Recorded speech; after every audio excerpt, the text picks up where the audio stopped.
국회 정무위원회에서 금융지주 회장들의 장기 집권을 막기 위한 금융지주 회장 사면임 금지법을 다시 추진합니다. 연임 제한 규정을 금융회사 지배구조법에 명문화하겠다는 구상입니다. 복수의 국회 정무위원회 관계자들에 따르면 금융지주 회장의 재임 기간을 6년을 초과할 수 없도록 하는 내용을 핵심으로 한 금융회사 지배구조법 개정안을 구상하고 있다고 전했습니다. 회장 자격 요건과 선임 절차를 강화하는 방식으로는 장기 집권을 차단하기엔 한계가 있다는 판단입니다. 지난 21대 국회에서 금융지주 회장 연임 제한법이 여러 차례 발의됐지만 본격적인 논의 단계에 오르지 못한 채 임기 만료로 모두 폐기됐습니다. 현재 금융위원회와 금융감독원은 지배구조 개선 작업에 속도를 내고 있습니다. 이재명 대통령이 지난달 업무보고에서 금융지주 지배구조를 두고 부패한 이너서클이라고 비판한 이후 움직임이 빨라졌습니다. 금감원은 8개 주요 금융지주를 대상으로 지배구조 현황을 들여다보고 있습니다. 점검 결과를 지배구조 TF 논의에 반영하고 오는 3월 내 관련 제도 개선 방안을 도출할 예정입니다. 정무위 안팎에서는 현 정부의 금융 지배구조 개선 기조와 맞물려 장기 집권을 제한하는 법안 추진 가능성을 높게 보고 있습니다. 예전에 삼선 연임 제한이 있었던 걸로 아는데 사실 논의 좀 잘 안 됐거든요. 되겠죠. 그래서 저희도 법안을 내야 되는 상황인 거고. 뉴스토마토 이재희입니다. 부패한 이너서클 대통령의 지적이었습니다. 금융지주 회장의 장기 집권 관행에 대한 질타였는데요. 국회 역시 제동을 걸고 나설 조짐입니다. 국회 정무위가 금융지주 회장 3연임 금지법 발의 채비에 나섰습니다. 연임까지만 허용하겠다는 건데요. 여기에 대해서 금융감독 당국도 나섰습니다. 이찬진 금감원장은 6년도 길다면서 자동 연임 공식마저 깨겠다는 의지를 드러냈습니다. 반면 경영의 안정을 해야 한다, 정책의 연속성이 저해된다, 이런 측면에서 금융지주로부터 나오는 우려 또한 있는 것이 사실입니다. 관련해서 살펴보겠습니다. 정호철 경실련 경제정책팀 부장 나오셨고요. 그리고 이종용 뉴스토마토 기자 나왔습니다. 두 분 안녕하세요. 네, 반갑습니다. 네, 반갑습니다. 먼저 이 기자, 지금 해당 상임위가 국회 정무위죠. 예. 국회 정무위 움직임이 어떻습니까? 지금 발의가 되었습니까? 아니면 발의 움직임이 있는 상황입니까? 예, 지금 뉴스토마토 취재에 따르면 국회 정무위원회에서 당장 지금 발의를 하고 있는 건 아니고 연내 이 추진 목표로 지금 구상을 하고 있다고 얘기를 들었습니다. 그 내용은 뭐냐면 이른바 금융지주 회장 3연임 금지법인데 이 회장 임기를 이 3번 연속 할 수 없도록 제한하겠다는 것입니다. 지난 국회에서도 비슷한 법이 발의되지 않았습니까? 결국 본회의 문턱 못 넘은 걸로 저는 기억을 하는데. 예, 맞습니다. 지난 21대 국회에서도 이 민주당의 박용진 전 의원, 김한정 전 의원이 이 비슷한 법안을 발의를 했었고 이 상임위에서 사실 논의가 제대로 되지 못하고 그대로 회기가 끝나서 폐기된 바 있습니다. 그런데 이번에는 좀 그때랑 다른 점은 그때는 의원 개별적인 움직임이었다면 지금은 대통령의 부패한 이너서클 발언이 있었고 그리고 정부와 금융당국이 일사불란하게 움직이고 있는 분위기에서 이제 국회에서 그 움직임과 같이 해서 이 법안을 같이 하고 있다는 점은 구상하고 있다는 점은 다른 점입니다. 물론 여당의 원내 지도부 차원에서 움직이면 당연히 움직임은 달라지겠죠. 경실련을 비롯한 시민사회에서는 입장이 어떻습니까? 네, 뭐 저희가 봤을 때는 사실은 이제 정치권에서 좀 이제 3년 이미 금지법을 왜 그럼 부활을 시켰냐라고 네. 했을 텐데 저희가 봤을 때는 뭐 좀 절차를 좀 강화하는 수준만으로는 한계가 있지 않냐라는 네. 이런 경험적인 판단에서 좀 비롯된 게 아닌가 싶습니다. 지금 그러면 실상은 어떻습니까? 3년임을 넘어서 그냥 사실상 나이 제한만 있고 계속해서 장기 집권하는 게 사실 아닙니까? 예, 나이 제한은 만 70세로 이제 제한이 돼 있고 네. 그런데 이제 10년 전에는 사실 3연임이 공식 룰처럼 이 라응찬 전 신한금융지주 회장이 네네. 이 4연임을 한 적이 있고 지금 한 번 그런 임기가 거죠. 어떻게 되죠? 3년입니다. 한 번이 3년. 3년이니까 3연임이면 9년, 거의 10년이죠. 장기 집권인 거죠. 거의 뭐 10년이면 강산이 변하니까 장기. 지금 4대 지주가 마찬가지입니까? 상황이? 예, 그 금융지주법에 따라서 같이 움직이기 때문에 그 비슷한 규범에서 거의 대동소이하다고 보면 됩니다. 그러면 이사회라든지 노조라든지 시민사회라든지 국회라든지 이러한 견제장치, 제어장치는 없었습니까? 이게 무슨 자동연임이 공식처럼 되어가서 보통 이제 우리 이사회에서 이제 통제를 하는 게 그 일반적인 이제 룰인데요. 그 네네. 정관에 이제 보통 규정을 하고 있죠. 네네. 하지만 기존에 이제 이렇게까지 좀 번져왔던 거는 이사회에서 이렇게 통제가 자율적으로 되지 않다 보니까 결국은 법으로 좀 강제를 해야 되지 않냐. 그리고 이런 그 연임 사례들이 계속 반복되고 있지 않습니까? 네네. 이걸 오죽했으면 좀 법으로 통제하냐라는 이런 얘기들이 많이 나오고 있습니다. 그러니까 이사회는 회장 눈치를 보는 거고. 그렇죠. 그렇죠. 그런 것도 있고 특히나 이제 우리 이사회랑 그리고 임추위 간에 그리고 경영진 간에 이런 유착 관계들 이런 것들 때문에 아무래도 이런 좀 법적인 얘기가 좀 더 법으로 좀 강화된다는 얘기가 나오지 않나 싶습니다. 그래서 대통령이 이너서클이라고 네, 그들만의 맞습니다. 리그라고 표현을 한 거고. 그러면 이러한 계속된 연임을 통해서 나타나는 실제 뭐 부패 사례나 좀 안 좋은 사례들이 있습니까? 대표적으로 이제 우리 사모펀드 사건 좀 기억하시면 될 것 같습니다. 네네. 사모펀드 사건 때 이제 보셨다시피 이게 내부 통제가 좀 많이 부실했습니다. 내부 통제가 부실했고 그 결과 소비자 피해로 이어지는 결과가 나타났습니다. 그 이후에도 사실은 이런 내부 통제 문제 때문에 뭐 크고 작은 이런 금융 소비자 보호 문제가 좀 많이 부실했던 걸로 보입니다. 그동안 시민사회에서는 이 같은 문제를 개선하기 위해 어떠한 목소리를 내왔습니까?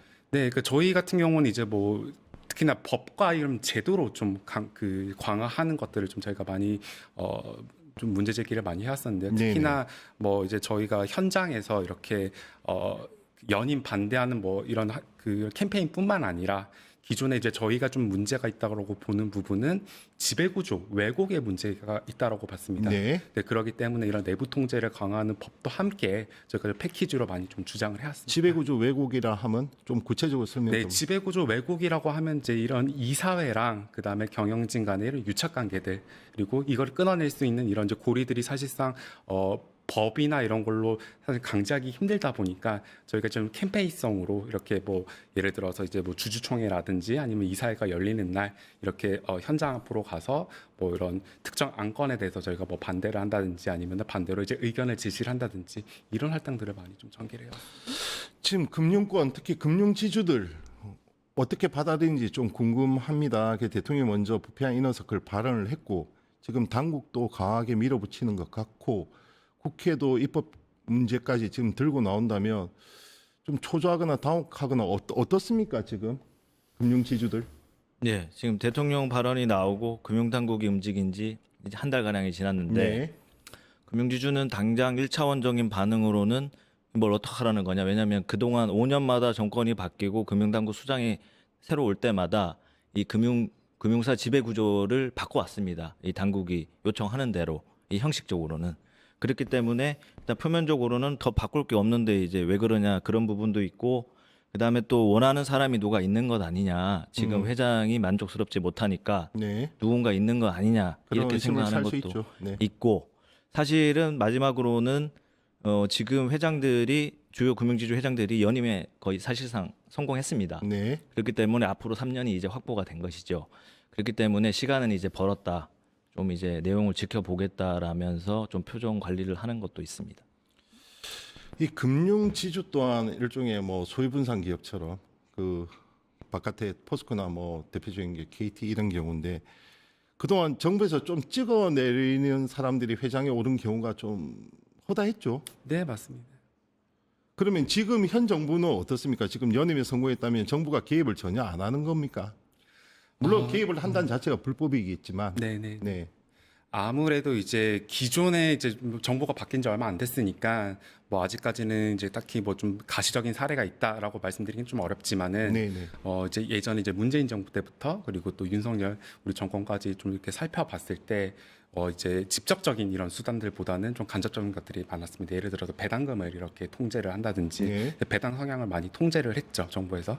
뭐 이런 방향이라든지 아니면은 특히나 최근에는 뭐 금융사 이렇게 뭐 내부 통제 관련돼 가지고 뭐 지배 구조도를 이렇게 요구를 한다든지 이러한 사례들이 좀 있습니다. 그러니까 이런 그런 내부 통제 수단이나 아니면은 거버넌스를 이렇게 좀 강화할 수 있는 수단들을 통해 가지고 우회적으로 조금 이렇게 좀 규제나 아니면 인사까지도 좀 개입하려는 움직임이 아닌가 저는 그렇게 보고 있습니다.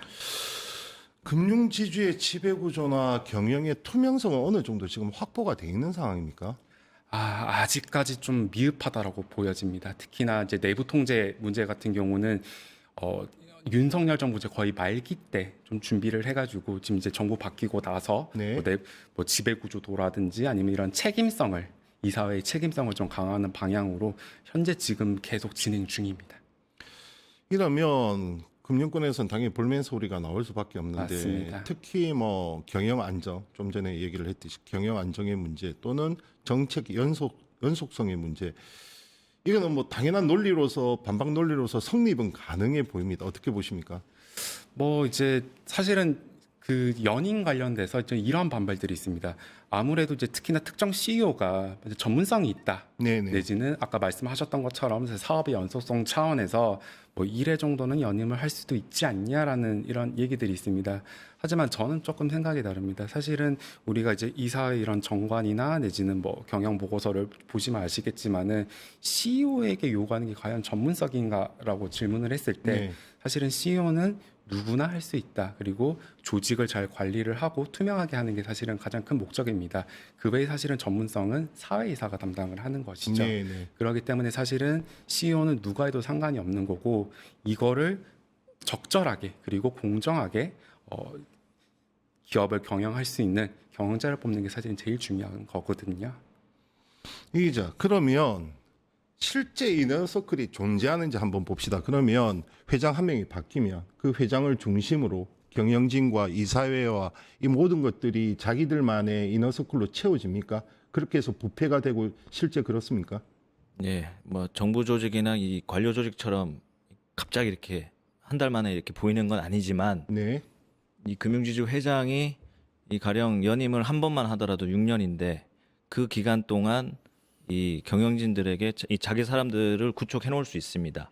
이 후보 경쟁자들을 이 좀 싹이 있는 사람들은 또 나름대로 빼놓고서 그런 구조를 갖춰놨기 때문에 이 회장이 교체되게 되면 일단 가장 먼저 그 회장 라인이 누군지가 일단은 뭐 언론뿐만이 아니고 조직 내부에서 누군지가 바로 추려지고 그 실제로 이 연말 인사 때 임기가 끝나지 않았는데 당연히 빠지는 건 아니지만 이 금융 당국이 보고 있기 때문에 근데 임기 교체 만료가 되면서 자연스럽게 1년 뒤에 교체하는 수순을 그렇게 다 밟고 있습니다. 그런 비슷한 지적을 이찬진 원장이 실제 했죠.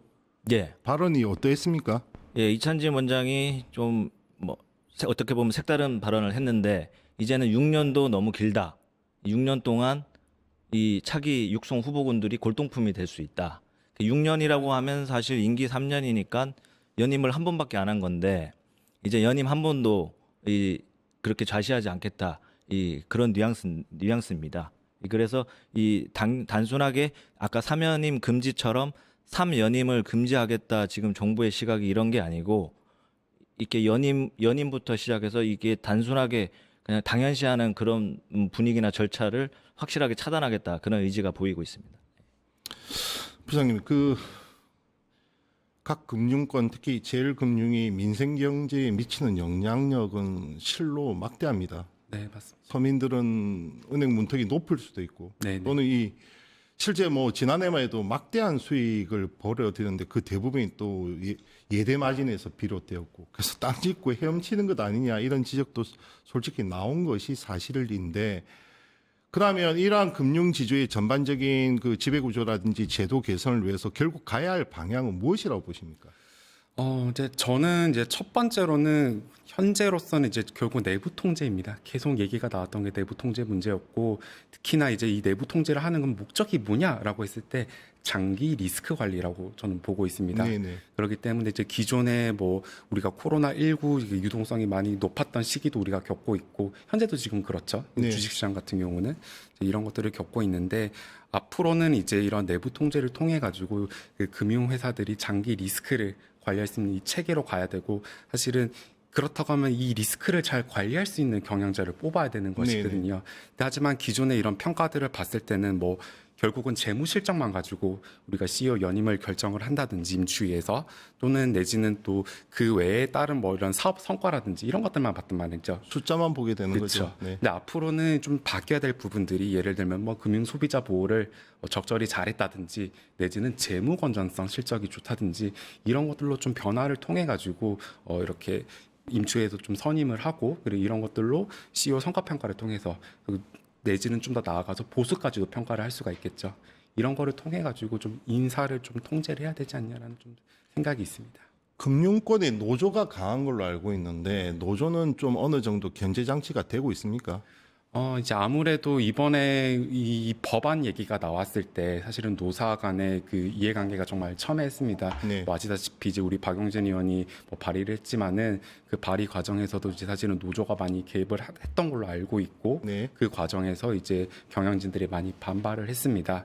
그러다 보니까 이제 뭐 노사 간에 이렇게 좀 아직도 좀 첨예하게 이렇게 좀 대립하고 있는 부분도 있고, 분명히 이제 제가 봤을 때는 노조가 이런 그 경영의 투명성을 이렇게 좀 선순환하는 작용을 분명히 하고 있습니다. 하지만 그럼에도 불구하고 기존의 이런 뭐 최대 주주라든지 아니면 의결권 자문사라든지 이쪽에서 좀 입장에서 봤을 때는 아무래도 좀 이런 근로자의 소통이라든지 아니면은 소비자의 소통 부분이 좀 부족하지 않냐, 저는 좀 그렇게 보고 있습니다. 금융권에 대한 눈초리가 따가운 것은 대통령뿐만이 아닐 것입니다. 일반 서민들의 눈초리 또한 싸늘하다는 것을 좀 느껴주시기 바랍니다. 지금까지 정호철 경실련 경제정책팀 부장, 그리고 이종용 뉴스토마토 기자와 함께했습니다. 두 분 감사합니다. 네, 예, 고맙습니다. 유튜브 구독하고 실시간 채팅과 댓글을 남기시면 매일매일 7,000TTCO를 드립니다. 참여 방법은 통통물 어플을 다운로드하고 회원가입과 로그인을 해주세요.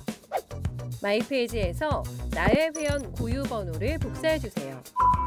유튜브 구독 후 실시간 채팅이나 댓글창에 고유 번호를 한 번만 입력하면 준비 끝! 지금 유튜브 채팅과 댓글 쓰기 참여하고 7,000TTCO 받아가세요.